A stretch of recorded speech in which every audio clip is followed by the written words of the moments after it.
We got a report coming out of Minnesota that the Vikings would go all in on Joe Burrow if he were ever made available via trade. What's going on, everybody? Welcome in the Vikings Now by Chat Sports.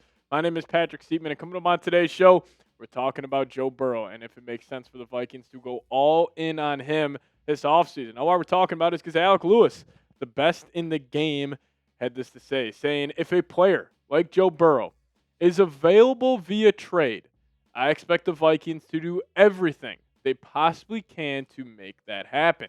It's more a question of what is available and how, from a cost perspective, is it going to take.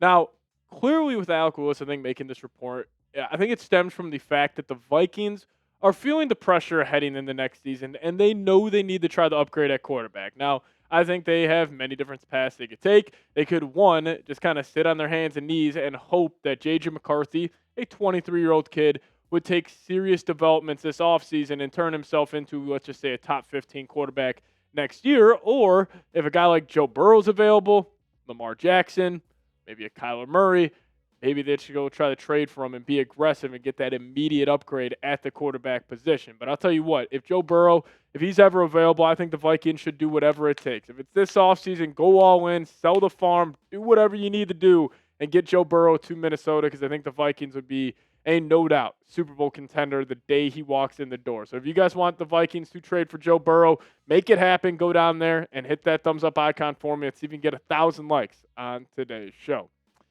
Now, I think it's obvious also that Kevin O'Connell, he needs a top 15 quarterback to be successful. And, most offensive play callers and most head coaches do, but Kevin O'Connell has shown the inability to be successful whatsoever when having poor quarterback play. I mean, we have seen when, it was the Josh Dobbs, Nick Mullins, Jaron Hall era back in 2023, the offense was, putrid. And also this past season with J.J. McCarthy, Max Brosmer, the offense couldn't get going whatsoever. So he needs that established veteran. He needs that top 15 quarterback to be successful. And I think he also gets to this, you can't overpay for a Joe Burrow trade. When you have a guy like Burrow available, I think he's an all-time great quarterback. He's a no doubt top 5 quarterback in the league when he is healthy.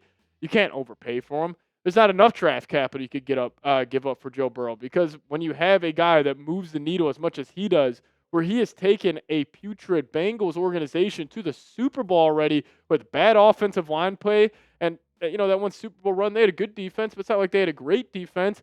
He has put that franchise on his back. Imagine what he would do with the Vikings organization, where they've always been good, but Burrow would make them great. So my trade offer, I don't think you can overpay.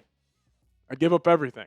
I think the Bengals would want a star defensive player and a lot of draft capital. The Vikings can do that.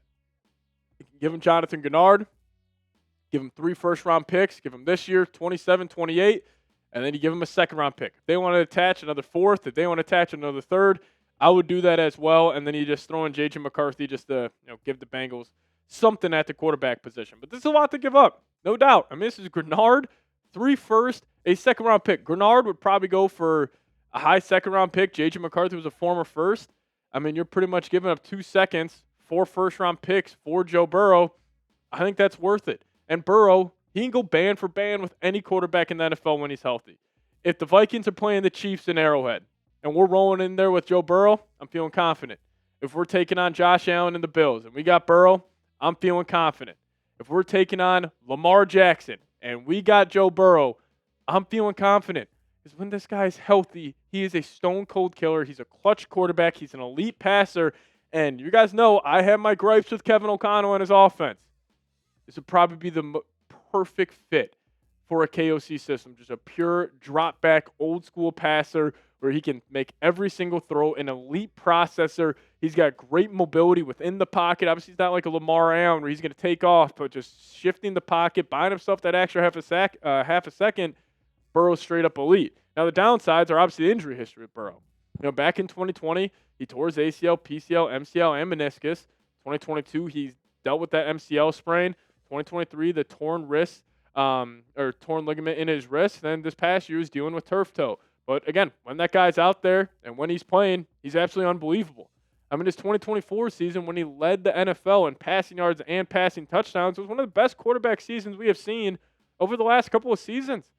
Almost 5,000 passing yards, 43 touchdowns, and just 9 interceptions, and he carried a horrible Bengals team, one of the worst defenses in the league, to potentially making the playoffs. And he's also incredibly accomplished as a quarterback. He was a national champion. He was a quarterback of the greatest college football team of all time. Heisman Trophy winner, number 1 overall pick, 2-time Pro Bowler, comeback player of the year 2 times, made the Super Bowl in 21, won the AFC North 2 times, led the NFL in passing in 2024. Like, you guys already know who Joe Burrow is, but also in the playoffs, this guy's a killer. This guy's elite. He's 5-2 in the playoffs.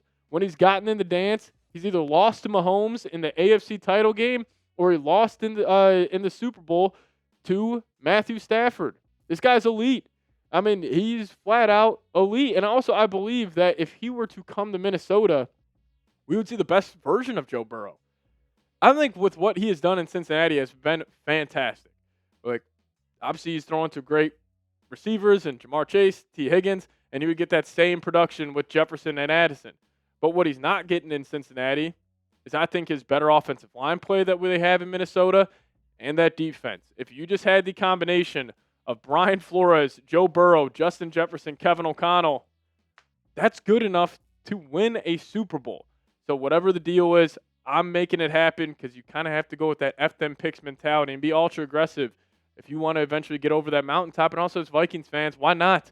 We're stuck in purgatory. We have been kind of doing the same song and dance over the last 10 seasons, or honestly the last 16 seasons since 2009 when Favre took him to the title game. Go get that franchise guy. He's still 29 years old. You would have him hopefully playing elite football for 8 to 9 more years, and I would be willing to give up this deal. I mean, McCarthy, Gennard, 3 firsts and a second-round pick. It's a lot, but that's a calling price. And I don't even know if the Bengals would say yes to this. You might need to attach a 3rd or a 4th, but you guys let me know.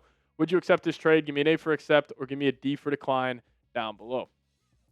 All right, coming up next, I do want to talk about Brian Flores and his contract details because they were revealed, and it's pretty cool stuff on the Wilfs front. They paid up, made Brian Flores the highest paid coordinator in NFL history. So we'll talk about that here in a second, but I do want to give a massive shout out to today's sponsor, and that is Factor Meals. Now, if you guys head to factormeals.com/VikingsChat50 off and use promo code VikingsChat50 off, we'll hook you guys up with 50% off your first Factor box, plus free breakfast for 1 year.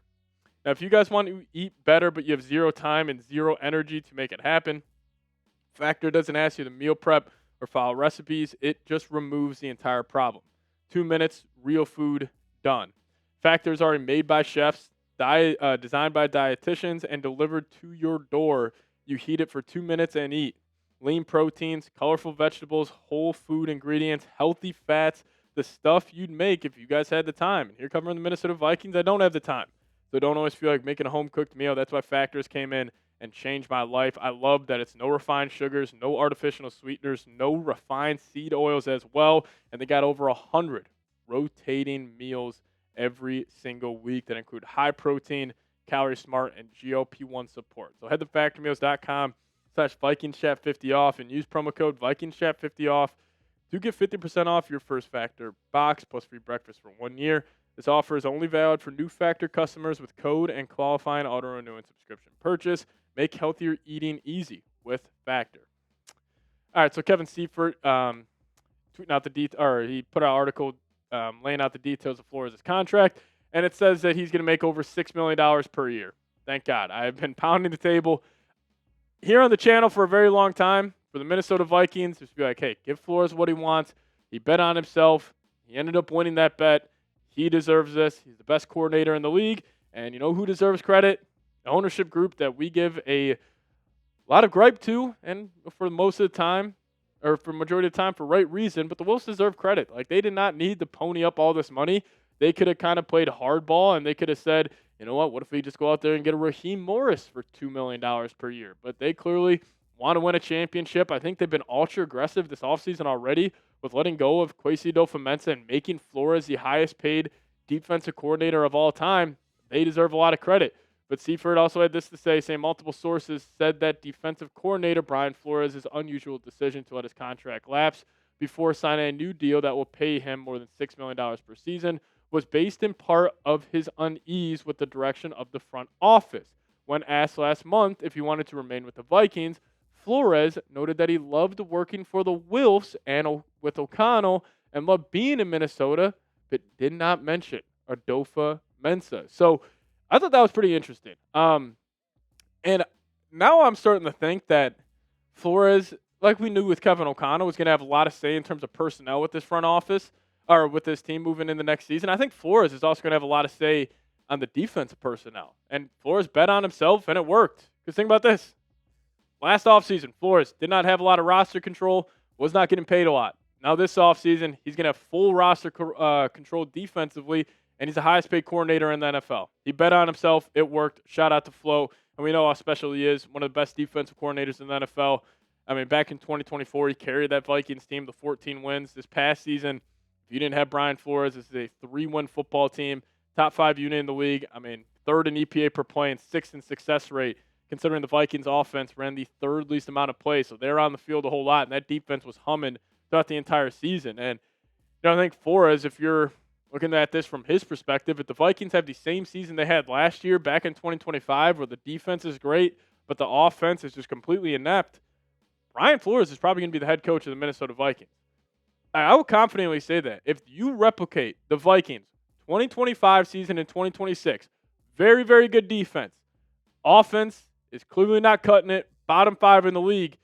I think the easy role here, or the easy move for the Vikings, would just be Kevin O'Connell walks out the door, you let him go, and you promote Brian Flores, and maybe like a Josh McCown is your offensive coordinator. So Flores set himself up very nice this offseason. Highest paid coordinator in NFL history. He's got more roster control, and he's also potentially could be the head coach of the Minnesota Vikings if KOC cannot get his offense together. Now, you guys let me know, if KOC is ever fired, who would be your top replacement? Mine would be Brian Flores, but you guys let me know your thoughts down below. We'll get on out of here. As always, let's go Vikes.